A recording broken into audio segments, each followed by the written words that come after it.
Hello everyone. This time I am having a new software to present my video. I hope this time you will face no problem, because at this time, sorry guys, I'm not having idea whether it is up to the mark or not. I would like to say thanks to all the participants who have given their valuable comments that video quality was very poor for in the earlier video. Sorry for inconvenience and thank you so much for your feedback. I hope you will continue to provide these valuable feedback in future also. So let's start with ecology second chapter part 1, ecosystem. Ecosystem, अब ecosystem में क्या होता है, कौन कौन से components है, उनको सबको समझने से पहले just have an example of ecosystem. एक इकोसिस्टम में जैसे हमने यहाँ पर पोंड का एग्जांपल लिया है. Pond is an ecosystem because in case of pond different type of organisms are there, animals are there, जिनमें कुछ हर्बीवोर हैं, कुछ कार्निवोर हैं. इसके अलावा different type of bacteria and fungi are there. इसके अलावा उसमें प्रोड्यूसर भी हैं जैसे डाइटम्स, डेस्मिड्स, डाइनोफ्लैजेलेट्स. इसके अलावा एल्गा भी हो सकती हैं. और एजिस के ऊपर देखें जहाँ सोयल सेडिमेंट है वहाँ पर आपको हायर प्लांट्स भी मिल सकते हैं. So pond is having all type of life. All type of life means pond is having producer like phytoplanktons, alga, plants, different type of producers are there. Similarly, pond is having different type of animals, small zooplanktons are there. They may be arthropods or some other animal, microscopic animals. उनके अलावा और different type के animals मिलेंगे. larger animal में देखें तो you might find fish in a pond. So there are different type of animals and consumers, bacteria and fungi. So this was the living component of pond. Pond is having biotic component. Biotic component means different type of life found in a pond. So ecosystem में अगर हम देखें तो ecosystem में basically दो component है, पहला biotic और दूसरा abiotic. Biotic component means जितनी भी तरह की life present है इकोसिस्टम में उसको हम क्या कहेंगे, बायोटिक इकोसिस्टम. जैसे हम यहाँ पर पोंड पढ़ रहे हैं तो pond is having different type of algae, phytoplanktons and higher plants में ऑल्सो बी प्रेजेंट. इसी तरह अगर हम ग्रासलैंड की बात करें तो वहाँ पर मेनली प्रोड्यूसर क्या होंगी, ग्रासेस होंगी. फॉरेस्ट की बात करें, फॉरेस्ट भी एक इकोसिस्टम है तो वहाँ पर डिफरेंट टाइप के प्लांट्स होंगे, वहाँ ग्रासेस भी हो सकती हैं, herb, shrubs, tall trees, medium size trees, मतलब अलग अलग तरह के क्या होंगे, ट्रीज होंगे. So these are producer. So biotic component में first component of ecosystem is producer. और प्रोड्यूसर के अंदर क्या आएंगे, द प्लांट्स जो क्या कर सकते हैं, photosynthesis. Producer means which are able to produce food by the process of photosynthesis. So biotic component of ecosystem में सबसे पहला क्या होगा, प्रोड्यूसर. पोंड के अंदर हर इकोसिस्टम में प्रोड्यूसर अलग अलग टाइप के होंगे. जैसे पोंड के अंदर आपको एल्गा, एक्वेटिक प्लांट्स मिलेंगे, तो फॉरेस्ट के अंदर आपको टेरेस्ट्रियल प्लांट्स मिलेंगे, tall trees, medium size trees. तो different type of plants are found. इसी तरह हर इकोसिस्टम के अंदर जो कंज्यूमर्स होंगे वो भी डिफरेंट टाइप के होंगे. जैसे अगर हम ओशियन में देखें तो ओशियन के अंदर क्या है, different type of vast variety of invertebrates are there. उसके बाद वर्टिब्रेट्स में भी फिशेस भी हैं, एक्वेटिक मैमल्स भी हैं, एक्वेटिक एम्फीबियंस भी हैं, एक्वेटिक रेप्टाइल्स भी हैं. So different type of animals are found. So एक इकोसिस्टम के बायोटिक कंपोनेंट में मेनली तीन तरह के ऑर्गेनिजम्स होंगे. First is producer which are able to carry out photosynthesis. Second one is consumer. Consumer अलग अलग तरह के हो सकते हैं. They may be herbivore. Herbivore means जो प्लांट्स पर फीड करते हैं. जो हर्बीवोर पर फीड करेंगे उन्हें हम क्या कहेंगे, कार्निवोर. कार्निवोर भी अलग अलग लेवल के होते हैं, प्राइमरी कार्निवोर, सेकेंडरी कार्निवोर. तो इनडायरेक्टली आप समझ सकते हैं कि इकोसिस्टम में फूड चेन भी होंगी, बहुत सारी फूड चेन. इसके अलावा bacteria and fungi, these are most important, most numerous also. Bacteria and fungi क्या करेंगे, जो भी ऑर्गेनिक मैटर है पोंड के अंदर, मान लीजिए किसी एनिमल की डेड बॉडी है या प्लांट्स का डेड डिकेइंग मैटर है, उस डेड डिकेइंग ऑर्गेनिक मैटर को डिकम्पोज कौन करेगा, bacteria and fungi. Decomposition means broken down of substances into simpler inorganic substance. और ये बहुत ज़्यादा ज़रूरी है ताकि न्यूट्रिएंट्स का ढेर ना हो, पाइलअप ना हो, और वो सिस्टम से बाहर ना जाएं। सिस्टम से बाहर मतलब वो सर्कुलेशन में रहने चाहिए। अगर डिकम्पोजिशन नहीं होगा तो प्लांट्स उनको यूज नहीं कर पाएंगे और they are out of circulation. So decomposition भी एक इकोसिस्टम का मेन फीचर रहेगा। So pond as an ecosystem means pond is having biotic as well as abiotic component. Example की हेल्प से हम समझने की कोशिश कर रहे हैं कि इकोसिस्टम क्या है। सो एक इकोसिस्टम में दो कंपोनेंट होंगे, biotic component and abiotic component. Biotic component में तीन तरह के ऑर्गेनिज्म हैं, प्रोड्यूसर, कंज्यूमर, डीकम्पोजर। हर इकोसिस्टम में प्रोड्यूसर, कंज्यूमर डिफरेंट टाइप के होंगे। बैक्टीरिया एंड फंजाई भी डिफरेंट होंगे, बट कॉमन जो ब्रॉड सेंस में हम टर्म यूज कर रहे हैं कि सभी में क्या रहेंगे, bacteria and fungi, and they are also of diverse type. किस बात पर डिपेंड करेगा कि कौन से इकोसिस्टम में कौन से तरह के बायोटिक कंपोनेंट होंगे, that will depend on abiotic component. Abiotic means non living component means all the environmental factor. Availability of light, aquatic ecosystem में लाइट का जो अवेलेबिलिटी है वो हमेशा एक इश्यू रहता है, बिकॉज अगर वाटर क्लियर है या वाटर का जो डेप्थ है, जो बॉडी है, वाटर बॉडी है, उसकी डेप्थ ज़्यादा नहीं है, तो उसमें क्या होगा कि एक पर्टिकुलर लेवल तक ही लाइट जा पाएगी। अगर वाटर क्लियर है, ट्रांसपेरेंट है, क्योंकि अगर वाटर के अंदर डस्ट है, different type of other substances are there, तो उसमें टर्बिडिटी होगी, तो उससे जो उसकी ट्रांसपेरेंसी है वो कम हो जाएगी। Clean water is very transparent. So availability of light depend on depth of the water body as well as clarity of the water. जितना ज़्यादा लाइट अवेलेबल होगा उतना ज़्यादा प्रोड्यूसर वहाँ पर मिलेंगे। मान लीजिए कोई इकोसिस्टम ऐसे एरिया में है जहाँ पर लाइट की इंटेंसिटी कम है, लाइट की अवेलेबिलिटी कम है, तो वहाँ पर आपको प्रोड्यूसर भी कम मिलेंगे, उसी टाइप के मिलेंगे जो लो लाइट इंटेंसिटी में क्या कर सकते हैं, फोटोसिंथेसिस। दूसरा, लाइट का पीछे हमने फर्स्ट चैप्टर में पढ़ा था कि जो लाइट का पेनिट्रेशन है वो बेस तक भी हो सकता है, बेस से ऊपर भी हो सकता है, that depend on depth of the water body. अगर कोई वाटर बॉडी बहुत ज़्यादा गहरी है तो उसमें क्या होगा, लाइट एक पर्टिकुलर लेवल तक ही पेनिट्रेट कर पाएगी, और जहाँ तक लाइट जाएगी वहाँ तक ही आपको क्या मिल पाएंगे, फोटोसिंथेटिक ऑर्गेनिज्म। यानी कि प्रोड्यूसर की अवेलेबिलिटी, मेनली प्रोड्यूसर की अवेलेबिलिटी किस बात पर डिपेंड करेगी, लाइट पर। And dear students, producer provide food to the consumer. अगर प्रोड्यूसर ज़्यादा होंगे तो कंज्यूमर ज़्यादा होंगे। जैसे क्लीन वाटर में देखें हम, प्रोड्यूसर अगर नहीं है तो there will be no consumer, because consumer के लिए क्या नहीं है, फूड नहीं है। So all these things are को related with each other.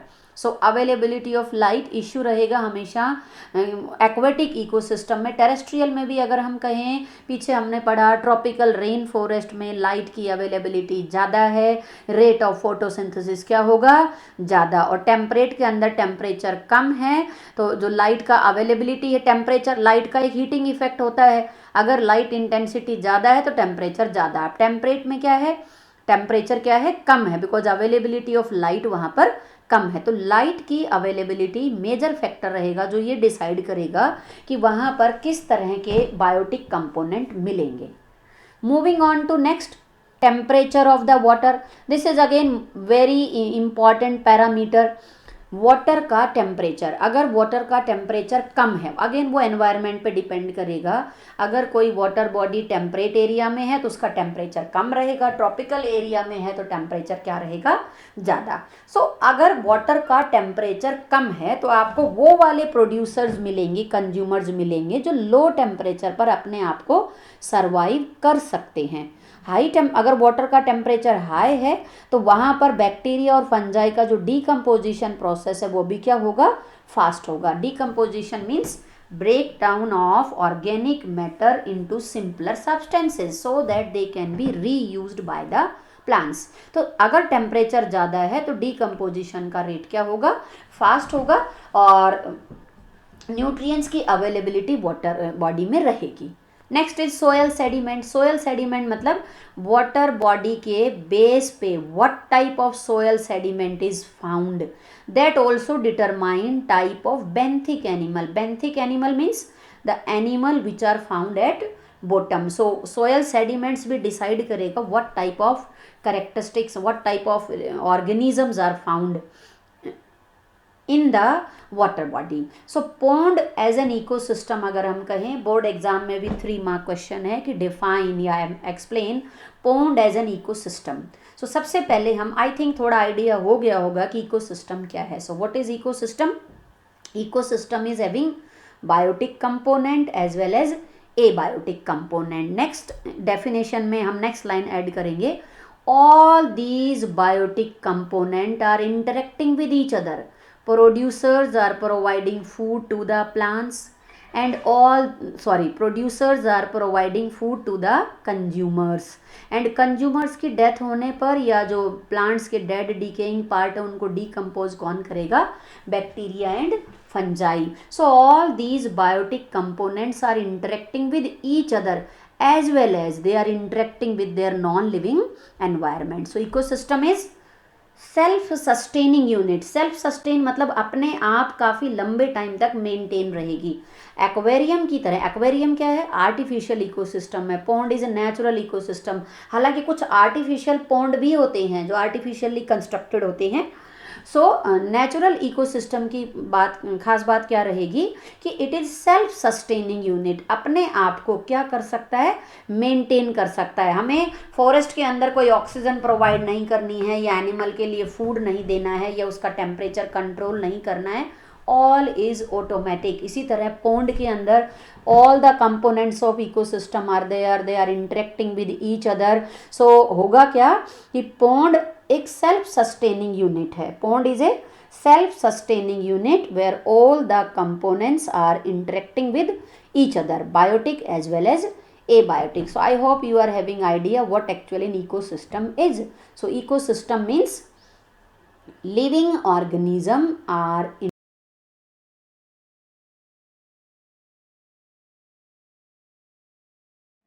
So I hope the term is very much clear to you. Ecosystem is having 2 component, biotic component and abiotic component. Biotic component में रहेंगे producer, consumer, decomposer, और abiotic component में रहेंगे temperature, water, light, soil and other environmental factors. एक बात का हमेशा ध्यान रखेंगे, all these biotic and abiotic component they vary from ecosystem to ecosystem, and that mainly depend on what type of environmental conditions are found there. Now coming to example, ecosystem may be of 2 type. One is natural ecosystem and second one is artificial ecosystem. Natural ecosystem के example हैं grassland, forest, ocean, estuary, savanna. So natural ecosystem, they are naturally maintained, हमें कुछ भी करने की जरूरत नहीं है. आर्टिफिशियल इकोसिस्टम के एग्जाम्पल हैं, आर्टिफिशियल मीन्स मैन मेड, जो हमने क्रिएट करे हैं. Cropland, cropland is an artificial ecosystem. Farmer her year अपने खेतों में फसल उगाता है, फिर उसे काट लेता है. सो क्रॉपलैंड में आपको मिलेंगे biotic component as well as abiotic component. In the same way aquarium, aquarium में जनरली हम ऑर्नामेंटल फिशेज रखते हैं, तो फिश बायोटिक कंपोनेंट है यहाँ पर, और एबायोटिक कंपोनेंट भी होगा. वाटर का अपना टेम्परेचर है, अवेलेबिलिटी ऑफ लाइट है, उसमें एरेशन का भी अरेंजमेंट होता है फॉर प्रोवाइडिंग ऑक्सीजन. ध्यान रहे ये एक्वेरियम जो है वो नेचुरल इकोसिस्टम से किस तरीके से डिफर कर रहा है. There are no plants, there are no producer, और यही वजह है कि we have to provide food from the outside. So aquarium is not self sustaining, जबकि जो cropland है that is very much similar to natural ecosystem, self sustaining है. farmer seed डालता है खेत में, after some time they will germinate, produce plants.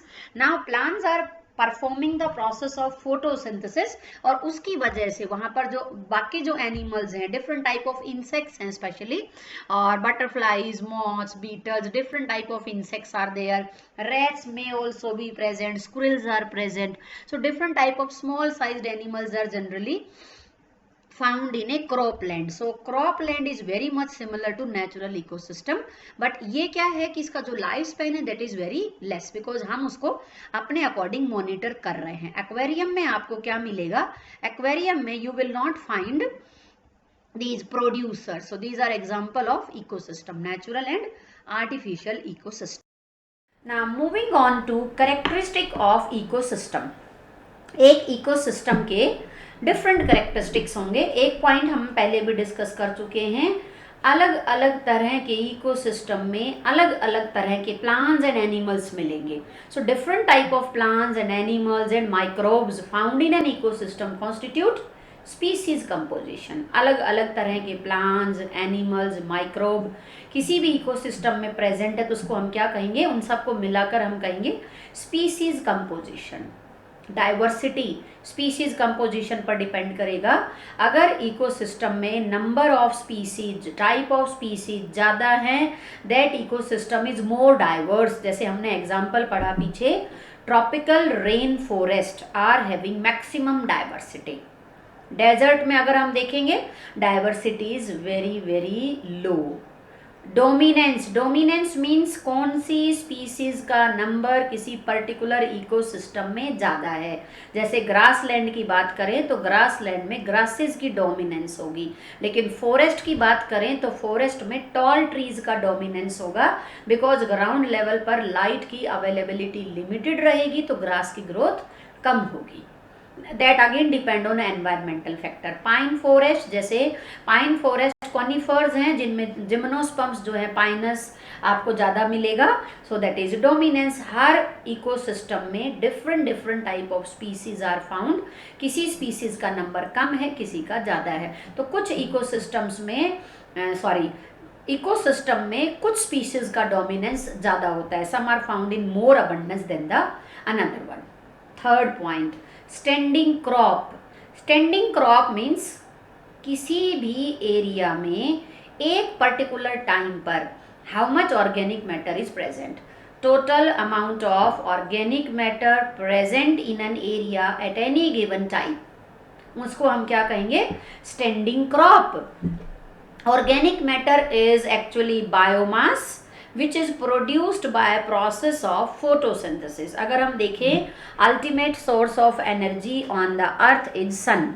Plants ही वो ऑर्गेनिज्म हैं जो सनलाइट को एब्जॉर्ब करके उसको केमिकल एनर्जी ऑफ फूड में कन्वर्ट करते हैं. So whatever food is available on the earth is just because of plants. So organic matter, यहाँ पर हम ये नहीं कहना चाहेंगे कि वो प्लांट्स ने प्रोड्यूस किया. नो डाउट प्रोड्यूस प्लांट ने किया है, लेकिन प्लांट से वो दूसरे एनिमल में भी मिलेगा. सो एक इकोसिस्टम में एक पर्टिकुलर टाइम पर how much organic matter is there, तो उसको हम क्या कहेंगे? Standing crop. This is very important parameter for studying productivity of the ecosystem, कि कौन सा इकोसिस्टम ज़्यादा प्रोडक्टिव है और किस में प्रोडक्टिविटी कम है. अगर हम क्रॉपलैंड का एग्जांपल भी देखें, मान लीजिए एक फार्मर ने अपने खेत में क्रॉप उगा रखी है, तो उसमें उसको बहुत ज़्यादा अनाज पैदा हुआ है, और दूसरे फार्मर हैं उनको सपोज उनके पास खुद का ट्यूबवेल नहीं था या वाटर सप्लाई नहीं हो पाई, तो उनकी फसल कम हुई. तो वहाँ पर उनको जो ऑर्गेनिक मैटर है, बायोमास है, फूड है, उसका प्रोडक्शन क्या होगा? कम होगा. सो इकोसिस्टम की प्रोडक्टिविटी को कैलकुलेट करने के लिए, देखने के लिए कि उनमें प्रोडक्टिविटी कम है या ज़्यादा है, हम क्या मेजर करेंगे? Standing crop. So what is standing crop? Total amount of organic matter present in A area at any given time. किसी भी पर्टिकुलर एरिया में एक पर्टिकुलर टाइम पर कितना ऑर्गेनिक मैटर है, उसे हम क्या कहेंगे? Standing crop. There are two criteria for measuring standing crop. One is fresh weight and dry weight. Fresh weight means आपने एक लीफ को प्लक किया या किसी स्मॉल प्लांट्स को प्लक किया, उसको वे किया, and then you will find कि इसका जो वेट है वो इतना है. ड्राई वेट मतलब सबसे पहले आपने उस लीफ को ड्राई किया, उसके बाद वे किया, that is dry wait.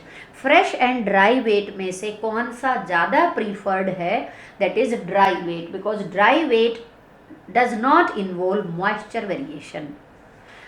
For example, एक लीफ आपने या कोई प्लांट आपने प्लक किया है ड्राई हैबिटेट से, और एक लिया है मॉडरेट वाटर कंडीशन से, और एक एक्वेटिक हैबिटेट से। तो अगर हम देखें तीनों लीफ का साइज सेम है, लेकिन वेट किसका ज़्यादा होगा, जो एक्वेटिक हैबिटेट से है, उसके बाद जो मॉडरेट वाटर कंडीशन में है, और सबसे कम वेट किसका होगा, डेजर्ट वाले का। लेकिन बायोमास अगर हम देखें, क्योंकि तीनों का साइज सेम है, जब हमने उसको जब हमने उसको ड्राई किया उसके बाद वे करेंगे, तो जो आपको ऑर्गेनिक मैटर मिलेगा, जो वेट मिलेगा, that is actually exact calculation, क्योंकि उसमें मॉइस्चर वेरिएशन नहीं आ रहा है। सो दो तरीके हैं स्टैंडिंग क्रॉप को मेजर करने के, one is fresh weight, one is dry weight. Dry weight is preferred over fresh weight to avoid moisture variation. Next term is standing state. Again very important term. All the three terms, standing crop, standing state, stratification, have been asked in the exam. Standing state, total amount of inorganic matter. Standing crop में organic matter है, standing state में inorganic matter है। तरीका क्या रहेगा याद करने का, क्रॉप का मतलब प्लांट्स बेसिकली, और प्लांट में क्या ज़्यादा है, ऑर्गेनिक या इनऑर्गेनिक, ऑर्गेनिक मैटर। तो इससे आप माइंड में क्लू लेंगे, crop means organic matter, standing state उससे जस्ट अपोजिट रहेगा, standing crop organic matter, standing state inorganic matter. Total amount of inorganic matter present in an ecosystem at any given time. This is again very important criteria, because जितना inorganic matter होगा plant की growth उतना ही ज़्यादा होगी। This is also highly variable. Standing crop ecosystem to ecosystem vary करेगा। Again tropical rain forest में productivity ज़्यादा है, photosynthesis ज़्यादा है, तो वहाँ पर standing crop क्या रहेगी, ज़्यादा। इसी तरह हर इकोसिस्टम में जो स्टैंडिंग स्टेट है that is also highly variable. कोई इकोसिस्टम ऐसा है जहाँ पर प्लांट्स का नंबर कम है, एनिमल्स का नंबर कम है, तो वहाँ पर जो डेड डिकेइंग ऑर्गेनिक मैटर कम होगा, डीकम्पोजिशन कम होगा, और सोयल के अंदर इनऑर्गेनिक मैटर कम होगा। डिपेंडिंग ऑन, ये एक और क्राइटेरिया पे भी डिपेंड करता है, डिपेंडिंग ऑन की जो सोयल है वो एक ऐसे एरिया में नहीं है जहाँ आसपास रॉक्स हैं या पानी बहकर आ रहा है। क्यों, अगर रॉक्स का इरोजन होगा तो it will add mineral metal to the soil, और उससे सॉयल में इनऑर्गेनिक मैटर का अमाउंट क्या होगा, ज़्यादा। इन पैरामीटर्स को हमें इग्नोर करके देखना है। लेकिन अगर मान लीजिए क्वेश्चन में वो पैरामीटर भी गिवन है, तो you have to consider again हम किस बात को एम्फेसाइज कर रहे हैं, inorganic matter vary from ecosystem to ecosystem. और जब भी हम किसी इकोसिस्टम को ब्रॉडली डिस्कस करेंगे तो उसमें हम एनवायरमेंटल फैक्टर्स भी देखेंगे, उसकी लोकेशंस भी देखेंगे, किस तरह का एनवायरनमेंट अवेलेबल है, whether soil sediment is there और not, whether soil is moving, और जो सोयल है वो वहीं पर ओरिजिनेट हुई है या कहीं और से बहकर आ रही है।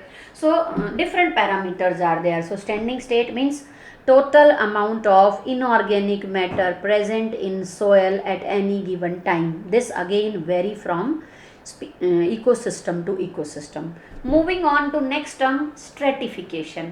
Strata का मतलब होता है layer. Strata means layer. So see this one. This is picture showing a forest. In a forest you will find different type of plants. This is herbs, grasses and shrubs. These are small trees, these are large trees. In a forest different type of plants are found. Herb, shrub, small, medium height plant, very long plants. So stratification means vertical layered distribution of vegetation. ये जो line हमने draw की हैं, these are, ये जो line picture में show हो रही हैं, these are drawn vertically. Plant की टिप से ऊपर जो कैनोपी है, इसके लिए वर्ड हम यूज करेंगे कैनोपी, ये area occupied by this upper most part of the plant, this is canopy. This is canopy cover होता है ये, और जो बेस से जो एरिया ऑक्यूपाई किया उसको कहेंगे बेस कवर। तो एक फॉरेस्ट में, ये ट्रॉपिकल रेन फॉरेस्ट का डायग्राम है, मैक्सिमम जोनेशन आपको कहाँ मिलेगी, ट्रॉपिकल रेन फॉरेस्ट में। ध्यान रहे ट्रॉपिकल रेन फॉरेस्ट में स्पीसीज कंपोजिशन ज़्यादा है, डाइवर्सिटी ज़्यादा है, स्टैंडिंग क्रॉप भी ज़्यादा है, और स्ट्रेटिफिकेशन भी सबसे ज़्यादा कहाँ देखने को मिलेगा, ट्रॉपिकल रेन फॉरेस्ट में।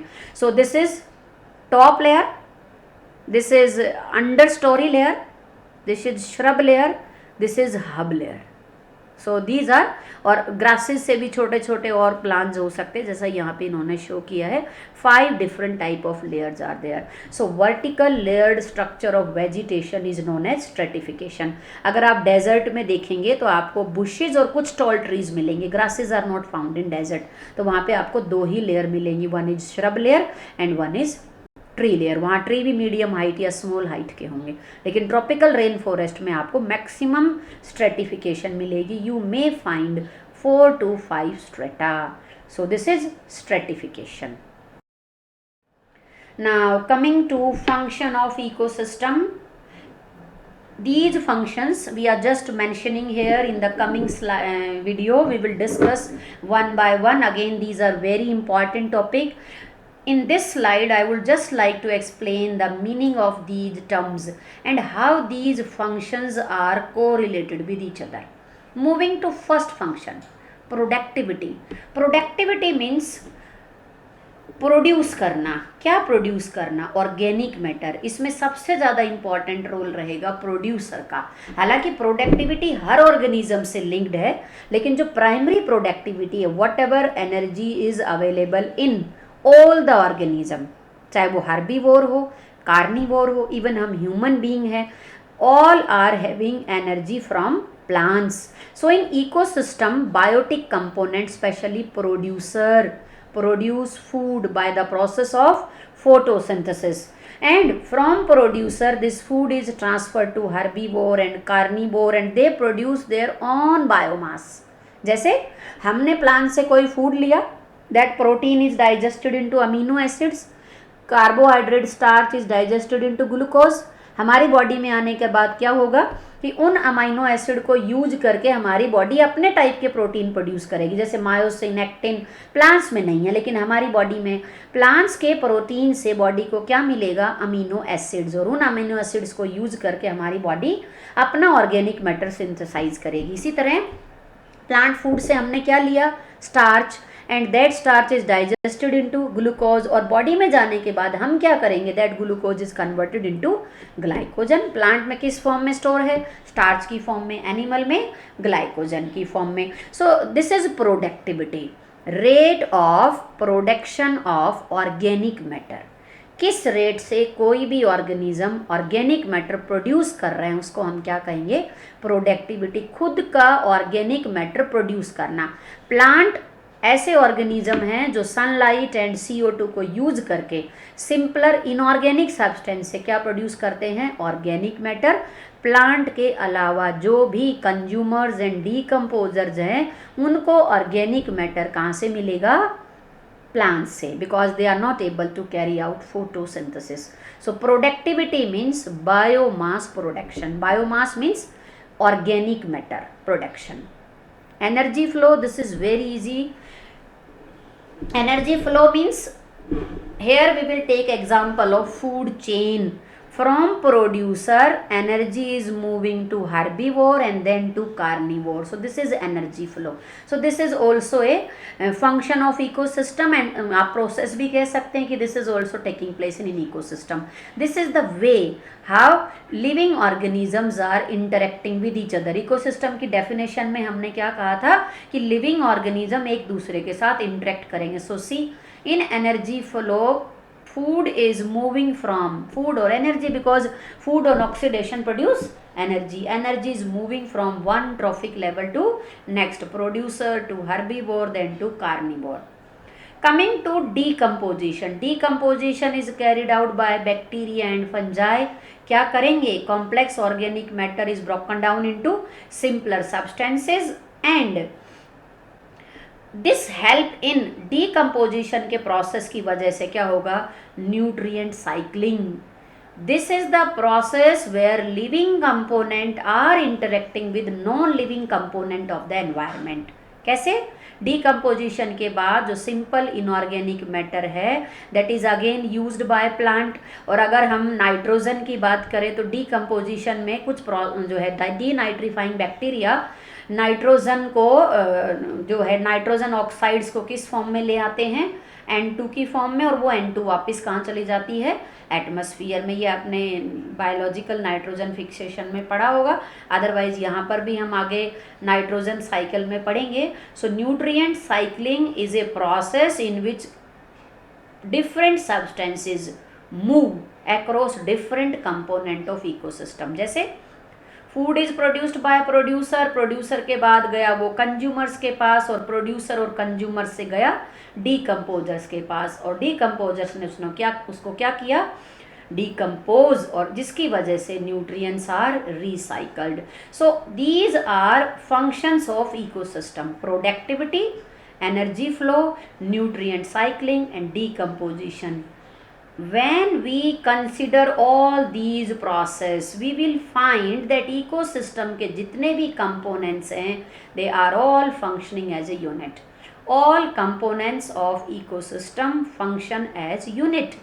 All components of ecosystem function as units when we consider all these processes, all these functions of an ecosystem. So that's all about introductory lecture, that what actually ecosystem is and what are the different components, structures and function of ecosystem.